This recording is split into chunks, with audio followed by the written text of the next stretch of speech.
Alors là, on est réunis ensemble dans la maison de Harry Yitzhak, notre frère, notre ami, qui est là tous les Fabrigènes, Baruch Hashem. Ça fait un moment qu'on est ensemble, tout ce groupe avec Abraham, le Cohen d'Agéoula. On filme Monsieur Abraham. Abraham, ça fait des années, Baruch Hashem. Voilà. Binyamin et des amis qui sont là, qui sont venus. Pourquoi on est venu aujourd'hui? Et ce jour, il faut dire, quel jour on est aujourd'hui? On est Rav Dalet Tevet, le jour de la Iloula du Admour Hazaken, l'Admour Hazaken, Rabbi Shneur Zalman de Liadi, l'auteur du Saint Tanya et du Shulchan Aruch et du Likutei Torah, du Torah Or et de toutes les merveilles qu'il a révélées. Ça veut dire qu'il a révélé la Géoula Mitzvah Shema. C'est-à-dire que dans les écrits du Baal HaTanya, il a installé, d'accord, on va dire techniquement et intellectuellement, la façon qu'on puisse déclencher et provoquer la Géoula dans le monde, la délivrance véritable et complète. Ça veut dire que c'est incroyable mais vrai.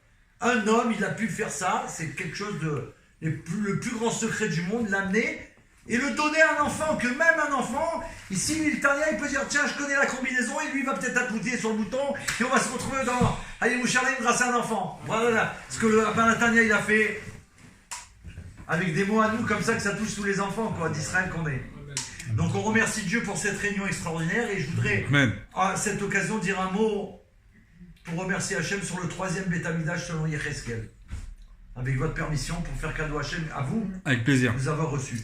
Donc le 3e Beth Amikdash qui va y avoir les Hatid Lavo, il sera grand comme la ville de Yerushalayim.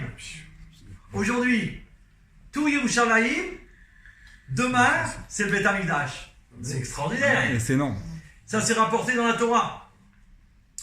Dans le livre Saint Imot Hamashiach Be'alacha, d'un grand chassid du Rabbi, un Rav, on est à New York, à Crown Heights, et on étudie ça avec des amis, Baruch Hashem, qui sont venus, les Vizana et Lévi Lapovski. Donc, là-bas, il dit que le Beth Amikdash, il sera grand, il sera toute la ville de Jérusalem quand Mashiach va venir. Ok? Et on sait que dans le futur, qu'est-ce qui va se passer quand Mashiach va arriver, tout de suite, ce qui va se dévoiler immédiatement?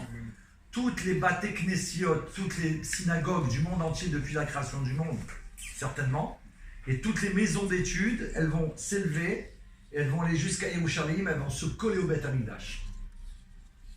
Imaginez ce que ça va être. C'est incroyable. Ça va partir de toute la terre. C'est un film de Spielberg, voilà, c'est énorme. C'est exactement ça. Excusez-moi. Non, mais c'est vrai. À la différence que c'est pas de la science-fiction, c'est du réel qu'on va vivre. C'est incroyable, mais vrai. Tout à l'heure, on n'avait pas dit que c'est 500 mots le temps. Oui. Alors justement, on va y arriver. Alors le Beth Amikdash par lui-même, le 3e Beth Amikdash, on a plusieurs preuves officielles que le Beth Amikdash, il fera 500 amot. Très bonne question, Razak. Il fera 500 amot sur 500 amot. On a dit que d'après le Rambam, une amas c'est 55 cm, ça fait environ 275 mètres précisément, en longueur et en largeur. Donc si tu me dis que le temple, il va faire 500 amot sur 500 amot, donc il y a une mesure, et même avec notre petite tête qu'on a, même si on n'est pas des grands mathématiciens, tout de suite on se dit c'est impossible. Toutes les choux du monde collées, ça ne peut pas marcher. Donc qu'est-ce qui se passe là? Alors en quoi dans le monde futur, à l'avenue de Mashiach, le Beth Amikdash, le 3e, selon Yecheskel, il a une mesure précise, et que quand même, il va être avec toutes les Baté Knessiot du monde entier. Qu'est-ce qui se passe? Comment comprendre? Alors il explique en vérité, c'est rapporté dans ce Sefer, sur les lois de Mashiach, d'après la halakha, les lois du temps de Mashiach, que, en vérité, qu'est-ce qui va se passer? Il rapporte que pourquoi on a ces mesures?